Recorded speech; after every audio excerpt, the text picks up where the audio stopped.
when I was growing up, we weren't really proud of our culture. Sorry to say this. It wasn't like cool to be Asian. And it makes me really happy to see how young people experience this differently.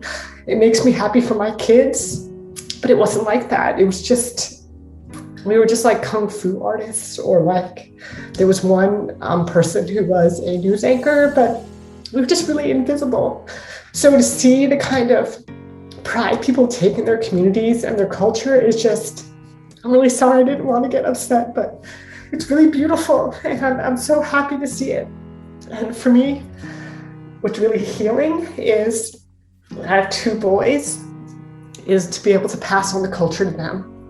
And one time my son was eating kimchi, which you guys might know is like a really stinky Korean pickled cabbage. It's very popular right now with like food people. And my kid like demanded to eat it, and his friend was over who is like, she's not Asian. She's like Jewish and like Cuban. So she's, you know, like a very typical New York kid, very mixed. But she was like, your food smells bad. And my son just said to her without blinking, he goes, well, it's Korean and I'm Korean too.